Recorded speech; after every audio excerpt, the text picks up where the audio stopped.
नाज़रीन, आप सियासत डॉट पीके देख रहे हैं। मिडिल ईस्ट से एक बड़ी जबरदस्त वीडियो आपको दिखाएंगे, लेकिन सबसे पहले नाज़रीन, पाकिस्तान के ex prime minister Imran Ahmad Khan Niazi, Imran Khan के हवाले से नाज़रीन अब वीलॉग्स नहीं होते, इमरान खान के हवाले से खबरें नहीं आ रही, इमरान खान के हवाले से कोई अपडेट नहीं है। पाकिस्तान के अंदर जो भी इस वक्त सियासी माहौल बना हुआ है, जो पाकिस्तान का रोल है, उसके अंदर इमरान खान की कोई स्टेटमेंट, कोई खबर, नथिंग। इमरान खान नाज़रीन इस वक्त पूरे पॉलिटिकल सिनेरियो, हर चीज में से इमरान खान मिसिंग है। दूसरी जानिब नाज़रीन, इसी से नथी एक वीडियो आपको दिखाते हैं। ये इबाद फारूक साहब के भाई हैं, शहजाद फारूक साहब, ये झूम रहे हैं। ये पीटीआई की जो लीडरशिप है नाज़रीन, वो बिल्कुल ऐसे ही झूम रही है। ये देख लें आप पहले।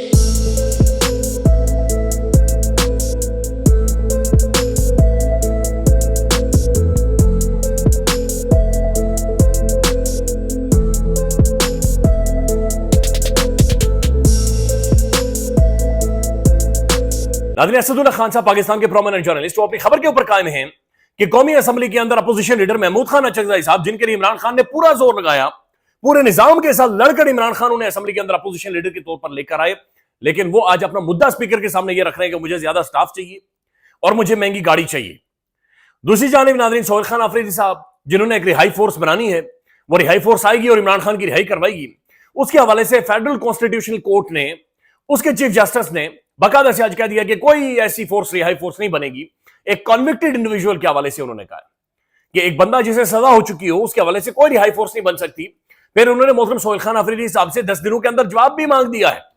सलमान अकरम मांझा साहब का कल मैं एक इंटरव्यू देख रहा था आगा शेख सरवर साहब के साथ, तो आगा साहब ने बड़े खुलकर उनसे सवाल उठाया कि भाई आखिर मसला क्या है खान के हवाले से, आप लोगों के आप क्या देख रहे हैं, किस तरफ देख रहे हैं। तो उस पर उनका जनाब मोहतरम का यह कहना था कि सर जी, रेवोल्यूशन आएगा और इनकलाब आएगा और आवाम निकल आएगी और इनकलाब आ जाएगा। और तो प्लस माइनस करके नाज़रीन खुलासा यह है कि इमरान खान के हवाले से पाकिस्तान में कोई खबर नहीं है, कोई डिटेल नहीं है, कोई इतला नहीं है।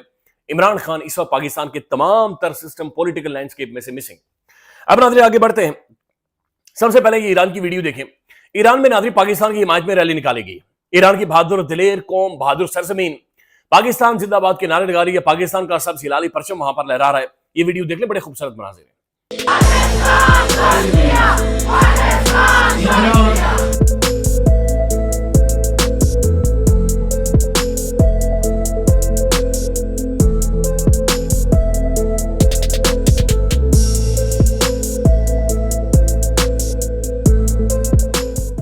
यह जंग नाज़रीन, जो अमेरिका का ईरान के ऊपर हमला था, ये एक तीसरी आलमी वॉर की तरफ जा रही है। देखें, एक तरफ तो नेगोशिएशंस हो रही हैं, दूसरी तरफ बिल्डअप भी मिडिल ईस्ट के अंदर हो रहा है, तीसरी तरफ नाज़रीन ट्रंप वो बातें कर रहा है जो समझ से बाहर है कि कोई एक बंदा जिसे सर में चोट ना लगी हो, वो ऐसी गुफ्तगू और बातचीत नहीं करता। बीबीसी एक दफा फिर लिख रहा है कि डोनाल्ड ट्रंप का यह कहना है कि वो अमेरिका को नेटो से निकालने पर गौर कर रहे हैं, इत्तेहादियों को कागजी शेर करार दे दिया। ट्रंप नेटो, वो कह रहा है हम नेटो से ही अलग हो रहे हैं। दूसरी तरफ बर्तानिया के प्राइम मिनिस्टर ने कैटेगोरिकली ये कहा है खड़े होकर कि भाई ये जंग हमारे किसी भी इंटरेस्ट में नहीं है, हम इस जंग के अंदर नहीं जाएंगे। ये अब बर्तानिया के प्राइम मिनिस्टर की statement soon. This is not our war.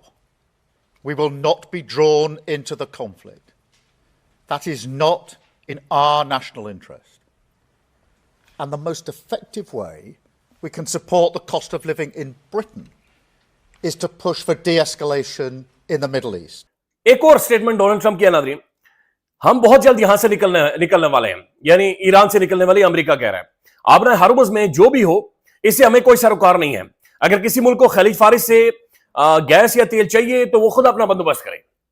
अच्छा, ट्रंप ना एक बड़ी अजीब गरीब बातचीत कर रहा है कि आपने हरमुज़ जो अमेरिकी इन्वेजन से पहले खुली हुई थी, ट्रंप कह रहा है कि उसे खुलवाने के लिए जो मिडिल ईस्ट है वो मुझे $5 अरब दे, जो अमेरिकन कांग्रेस है वो तकरीबन $200 बिलियन अप्रूव करे डिफेंस के लिए, और उसके बाद वो कह रहा पूरे का पूरा नेटो मेरे साथ शामिल हो जाए, मैं खुलवाऊंगा, नहीं तो मैं नहीं खुलवाऊंगा, मैं यहां से वापस जा रहा हूं। जंग झेड़ करना दें, दुनिया को तीसरी आलमी जंग की तरफ धकेल कर फूड सिक्योरिटी क्रिएट हो गया है, पूरा मिडिल ईस्ट वल्नरेबल हो गया है, दुनिया भर की ट्रांसपोर्टेशन नाज़रीन खत्म हो गई है, मेडिसिन के अंदर जो चीजें इस्तेमाल होती हैं वो क्राइसिस डेवलप हो गया, फर्टिलाइजर दुनिया तक नहीं पहुंच पा रहा, कम्युनिकेशन का एक बहुत बड़ा लॉस हुआ है लोगों का, अरबों खरबों डॉलर्स नाज़रीन दुनिया की बर्बाद हो गया। हम इस मुल्क के अंदर हम खुद सफर कर रहे हैं, जो पेट्रोल की प्राइसेस हाइक हुई हैं।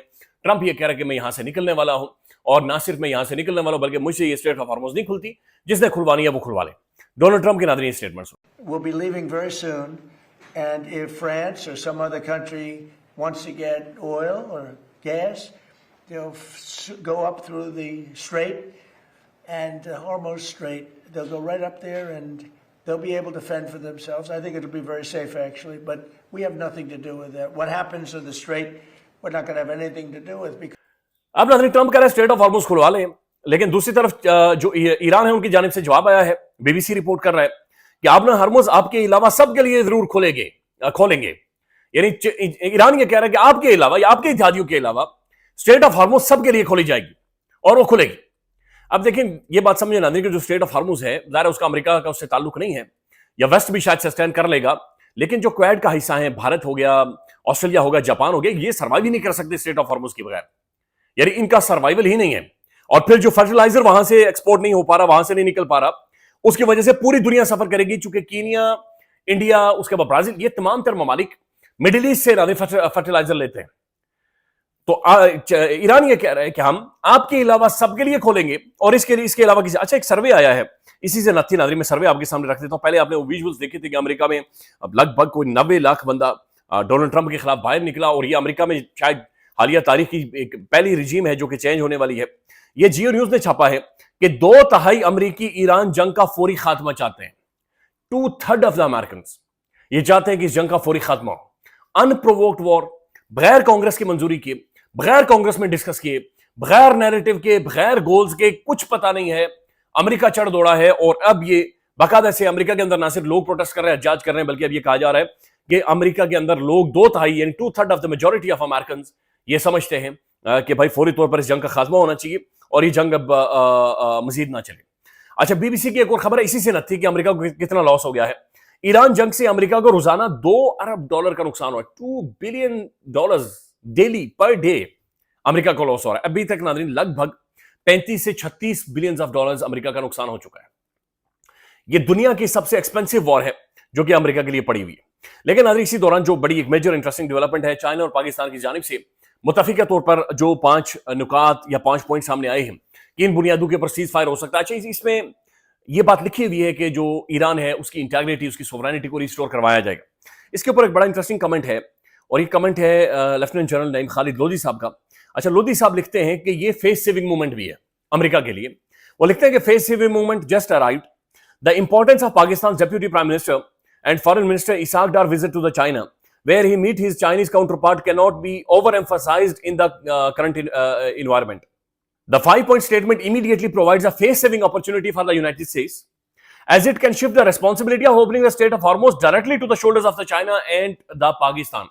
ये ना एक बहुत बड़ा मेजर शिफ्ट है। अगर ये सोल्यूशन पाकिस्तान, चाइना, तुर्की, उसके बाद सऊदी अरबिया या फिर इजिप्ट मिलकर निकाल लेते हैं, ये ग्लोबल पहला सोल्यूशन होगा जो कि एशिया निकालेगा, या आप यूं कह सकते हैं कि ज्यादा एम्फेसिस करके आप कह सकते हैं साउथ एशिया निकालेगा।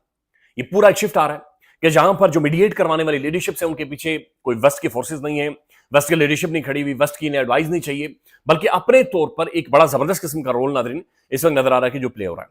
एक आखिरी ट्वीट में आपके सामने रखना चाहूंगा, ये लिंडसे ग्राहम का ट्वीट है, और ये वो बंदा है नाज़रीन जो धमकाता है, उकसाता है, ये खुद प्रोवोक करता है, यानी ये उस साइड में खड़ा है जो कि ट्रंप की साइड बड़ी तगड़ी साइड है। सेनेटर लिंडसे ग्राहम का कहना है कि अभी उनकी जो प्रेसिडेंट है अमेरिका का, उसके साथ बातचीत हुई है और उनके हालिया बयान के हवाले से बहुत अच्छी गुफ्तगू हुई है। उन्होंने ईरान के लिए कॉन्सिक्वेंसेस के बारे में कहा था कि वो एक नाकाबिले अमन मुआहदे पर राजी नहीं होते तो फिर उन्हें बहुत सारे कॉन्सिक्वेंसेस फेस करने पड़ेंगे। मैं अपने फौजी मकासद के मुताबिक तनाज़े को खत्म करने की सफारती कोशिशों की हिमायत करता हूं, लेकिन ताली दोनों हाथों से नहीं बजती। It takes 2 to tango। फौजी कार्रवाइयों की जरूरत महीनों की नहीं बल्कि हफ्तों की है, और ऑपरेशन एपिक फ्यूरी अपनी रफ्तार से काफी आगे है। मेरे लिए हमेशा से यह उम्मीद रही है कि ईरान को दहशतगर्दी के सबसे बड़े रियासती सरपरस्त के तौर पर न्यूट्रलाइज करने से ही अमन मुमकिन है। अब लिंडसे ग्राहम ये कह रहा है कैसे माहौल के अंदर सऊदी अरबिया और जो इजराइल है उनके ताल्लुकात को अब नॉर्मलाइज करवा दें और फिर ईरान को न्यूट्रलाइज कर दें, ईरान को एज अ स्टेट ही खत्म कर दें, ईरान को सफाई हस्ती से मिटा दें। लिटरली लिंडसे ग्राहम ये ट्वीट कर रहा है और इसके ऊपर बातचीत कर रहा है। ख्याल रखिएगा। अल्लाह हाफिज।